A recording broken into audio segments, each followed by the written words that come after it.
আসসালামু আলাইকুম বন্ধুরা, আশা করি সবাই সুস্থ আছেন। বন্ধুরা, ইরানের পক্ষ থেকে আসা সাম্প্রতিক শান্তি প্রস্তাব সরাসরি প্রত্যাখ্যান করেছেন মার্কিন প্রেসিডেন্ট ডোনাল্ড ট্রাম্প। পাকিস্তানের মধ্যস্থতায় পাঠানো তেহরানের এই প্রস্তাবের বিষয়ে অসন্তোষ প্রকাশ করে ট্রাম্প জানিয়েছেন, বর্তমান পরিস্থিতিতে কোনো চুক্তিতে পৌঁছানো তার পক্ষে সম্ভব নয়। হোয়াইট হাউসে সাংবাদিকদের সাথে আলাপকালে তিনি তার বক্তব্যে বলেন, তারা চুক্তি করতে চায় ঠিকই, কিন্তু তাদের প্রস্তাবে আমি সন্তুষ্ট নই। ইরানের অভ্যন্তরীণ রাজনৈতিক পরিস্থিতি নিয়ে সন্দেহ প্রকাশ করে ট্রাম্প বলেন, তারা কিছুটা অগ্রসর হয়েছে সত্য, তবে চুক্তিতে পৌঁছানোর মতো যোগ্যতা তাদের আছে কিনা তা নিয়ে আমি এখনো নিশ্চিত নই। দেশটির নেতাদের মধ্যে চরম মতবিরোধ রয়েছে। ইরান সংকটের সমাধানে নিজের কঠোর অবস্থানের কথা জানান দিয়ে প্রেসিডেন্ট ট্রাম্প বলেন, তার সামনে এখন মাত্র দুইটি পথ খোলা আছে, হয় ফলপ্রসূ চুক্তি করা অথবা দেশটিকে চিরতরে ধ্বংস করে দেওয়া। তিনি অত্যন্ত আক্রমণাত্মক ভাষায় বলেন, হয় আমরা চুক্তিতে আসব, না হয় তাদের উপর এমন হামলা চালাবো যা তাদের চিরতরে শেষ করে দেবে। নিজের কঠোর অবস্থানের কথা পূর্ণ ব্যক্ত করে ট্রাম্প তার বক্তব্যে বলেন, কোনো চুক্তি না হওয়া হয়তো আমাদের জন্য ভালো হবে। এই বিষয়টিকে আমরা আর এভাবে চলতে দিতে পারি না। এটি দীর্ঘ সময় ধরে ঝুলে রয়েছে, আর এইবার আমরা অবশ্যই সামরিকভাবে সবথেকে শক্তিশালী প্রতিক্রিয়া দেখাবো। অত্যন্ত গুরুত্বপূর্ণ এই ইস্যুটিকে কেন্দ্র করে আপনাদের সুবিধার্থে বলে রাখা ভালো, এর পূর্বে যুক্তরাষ্ট্র পাকিস্তানের মধ্যস্থতায় ৯ দফার ইরানকে প্রস্তাব দিয়েছিল, আর ইরান বর্তমানে সেই ৯ দফা প্রস্তাবের পাল্টা প্রস্তাব হিসাবে ১৪ দফার নতুন শান্তি প্রস্তাব পাকিস্তানের মাধ্যমে যুক্তরাষ্ট্রকে প্রেরণ করেছে। অত্যন্ত গুরুত্বপূর্ণ এই বিষয়টিকে কেন্দ্র করে ইরানের উপপররাষ্ট্রমন্ত্রী কাজেম গারিবাদি তেহরানে নিযুক্ত বিদেশি রাষ্ট্রদূতের একটি সম্মেলনে বলেন, চাপিয়ে দেওয়া যুদ্ধে স্থায়ী সমাধানের লক্ষ্যে পাকিস্তানের কাছে একটি পরিকল্পনা জমা দিয়েছে ইরান। এখন বল যুক্তরাষ্ট্রের কোর্টে। তারা কূটনীতিক পথে হাঁটবে নাকি সংঘাত বজায় রাখবে, সেই সিদ্ধান্ত এখন যুক্তরাষ্ট্রের নিতে হবে। অত্যন্ত গুরুত্বপূর্ণ এই প্রেক্ষাপটটিকে কেন্দ্র করে ইরানের আধা সরকারি যে সংবাদ মাধ্যম রয়েছে তাসনিম নিউজ, তার তথ্য অনুযায়ী যুক্তরাষ্ট্র আলোচনার জন্য ২ মাস সময় চেয়ে যুদ্ধবিরতির প্রস্তাব দিয়েছিল, তবে ইরান তার নাকচ করে বলেছে যাবতীয় সমস্যার সমাধান ৩০ দিনের মধ্যেই হতে হবে। যদি ৩০ দিনের বেশি সময় হয় তাহলে আর কোনো যুদ্ধবিরতির চুক্তি থাকবে না। ইরানি কর্তৃপক্ষের দাবি অনুসারে যুক্তরাষ্ট্র এই যে ২ মাসের যুদ্ধবিরতির চুক্তির সময় চাচ্ছে, এটি ইরানের বিরুদ্ধে শক্তিশালী হামলা করতে, নতুন তাদের অস্ত্রের মজুদ বাড়াতে কিংবা লজিস্টিক সাপোর্ট হিসাবে পুরো মধ্যপ্রাচ্যকে নতুন করে সাজানোর ক্ষেত্রে যুক্তরাষ্ট্রকে সহায়ক ভূমিকা পালন করতে পারে। আর এই জন্যই ইরান ক্ষেত্রে কোনো ঝুঁকি নিতে চায় না। ৩০ দিনের ভেতরই আলাপ আলোচনা করে যা সমাধান করার তা সমাধান করতে হবে। যদি সেই সমাধান না হয়, তাহলে যদি যুদ্ধও করতে হয়, তাহলে সেই পরিস্থিতির দিকেই পরিস্থিতি এগোবে। সুতরাং ইরান ক্ষেত্রে আর কোনো সময় দিতে চায় না। অলরেডি কিন্তু যুদ্ধবিরতির প্রায় ২০ থেকে ২৫ দিনের বেশি পার হয়ে গেছে।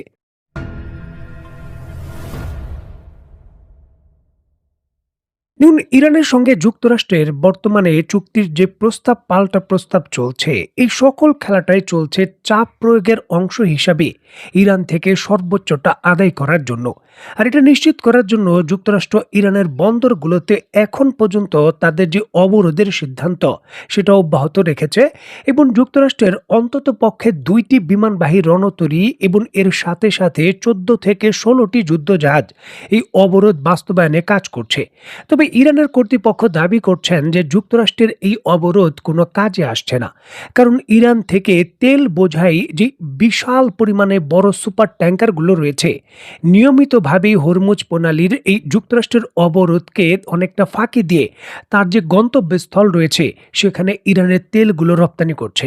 এবং অত্যন্ত গুরুত্বপূর্ণ এই বিষয়টিকে কেন্দ্র করে আইআরজিসি তাদের সংবাদে যেমনটা দাবি করেছে, মার্কিন নৌবাহিনীর অবরোধ এড়িয়ে প্রায় $২২ কোটি অপরিশোধিত তেল বহনকারী একটি ইরানের সুপার ট্যাঙ্কার এশিয়া প্যাসিফিক অঞ্চলে পৌঁছেছে। গুরুত্বপূর্ণ এই বিষয়টিকে কেন্দ্র করে জাহাজ চলাচল পর্যবেক্ষণকারী প্রতিষ্ঠান ট্যাঙ্কার ট্র্যাকার্স.কম জানিয়েছে, ইরানের রাষ্ট্রায়ত্ত ন্যাশনাল ইরানিয়ান ট্যাঙ্কার কোম্পানির মালিকানাধীন যে হিউজ নামের জাহাজটি রয়েছে বর্তমানে ইন্দোনেশিয়ার যে লম্পক প্রণালী রয়েছে তা অতিক্রম করে রিঝাউ দ্বীপপুঞ্জের দিকে এগুচ্ছে। প্রতিষ্ঠানটির তথ্য অনুযায়ী ট্যাঙ্কারটি প্রায় ১৯ লক্ষ ব্যারেল অপরিশোধিত জ্বালানি তেল বহন করছে।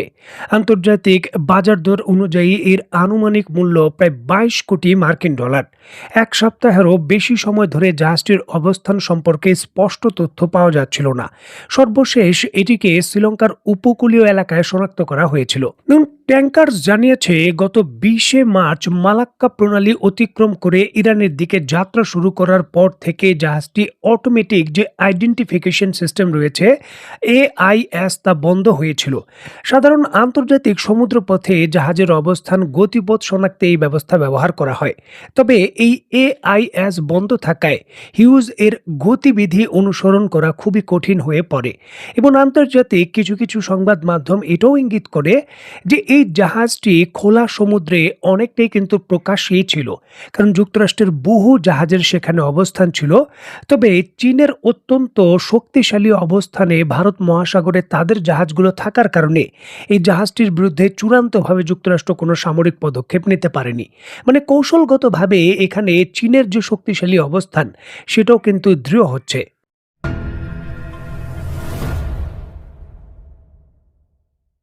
দেখুন, যে কোনো ধরনের সামরিক যুদ্ধক্ষেত্রই অত্যন্ত ব্যয়বহুল, যেটি পরিচালনার জন্য দীর্ঘমেয়াদী বিপুল পরিমাণের অর্থায়ন প্রয়োজন হয়।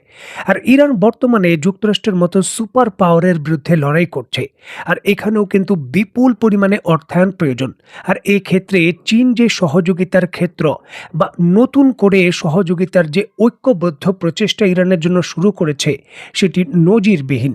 কারণ চীন যদি এই যুক্তরাষ্ট্রের নিষেধাজ্ঞা এবং হুমকি ধামকিকে উপেক্ষা করে ইরান থেকে জ্বালানি তেল ক্রয় অব্যাহত না রাখত, তাহলে যুদ্ধকালীন এই পরিস্থিতির মধ্যে ইরানের অভ্যন্তরীণ অর্থনীতি আরও ভঙ্গুর অবস্থায় হতো এবং হতে পারত যে অভ্যন্তরীণভাবে জনগণদের যে প্রচেষ্টা রয়েছে, প্রোটেস্ট রয়েছে, এই অর্থনীতি ভঙ্গুর হওয়ার কারণে তার সরাসরি সম্মুখীন তারা হতে পারত। তবে ক্ষেত্রে চীন তার সহযোগিতা অব্যাহত রেখেছে, যার দরুন কিন্তু চীনের অন্তত বড় বড় 5টি কোম্পানির উপর ইরান থেকে তেল ক্রয়ের জন্য যুক্তরাষ্ট্র নিষেধাজ্ঞা দিয়েছে। দেখুন, চীনের 5টি পেট্রোকেমিক্যাল, হেলিং পেট্রোকেমিক্যাল যাকে ডালিয়ান রিফাইনারি বলে ডাকা হয়, Shandong Jincheng petrochemical group, Hebei সিনাই কেমিক্যাল গ্রুপ, সঙ্গু লুকিং পেট্রোকেমিক্যাল গ্রুপ এবং শানডং যে স্যাংসিল কেমিক্যাল গ্রুপ রয়েছে, 5টি কোম্পানির উপর নিষেধাজ্ঞা দিয়েছে যুক্তরাষ্ট্র। তবে ক্ষেত্রে চীন পাল্টা পদক্ষেপ নেওয়া শুরু করেছে। দেখুন, ইরানি তেল ক্রয়ের কারণে চীনের এই 5টি কোম্পানির উপর যে নিষেধাজ্ঞা দিয়েছে যুক্তরাষ্ট্র, সেগুলোকে সচল রাখার জন্য এবং শক্তিশালী রাখার জন্য চীন তার যে ইনজেকশন সিস্টেম রয়েছে তা কার্যকর করা হয়েছে। এখন এটি কিভাবে নিষেধাজ্ঞাকে উপেক্ষা করে চীন সরাসরি সহযোগিতা করে কোম্পানিকে ঠিক রাখবে সেই বিষয়ে পরিষ্কার নয়। তবে জাতীয়করণ হিসাবে এগুলোকে ঘোষণা করলে চীন সরাসরি এর পাল্টা পদক্ষেপ হিসাবে যুক্তরাষ্ট্রের কোম্পানির উপর নিষেধাজ্ঞা দিতে পারে। দেখার বিষয়ে চূড়ান্তভাবে চীনের মতো সুপার পাওয়ার এই ইস্যুটিকে কেন্দ্র করে কি পদক্ষেপ নেয়। তো বন্ধুরা, আজকের মতো বিদায়। নতুন কোনো ভিডিও নিয়ে আবার দেখা হবে। সেই পর্যন্ত সবাই ভালো থাকবেন, সুস্থ থাকবেন এবং বাংলাদেশকে ভালোবাসবেন। আল্লাহ হাফেজ।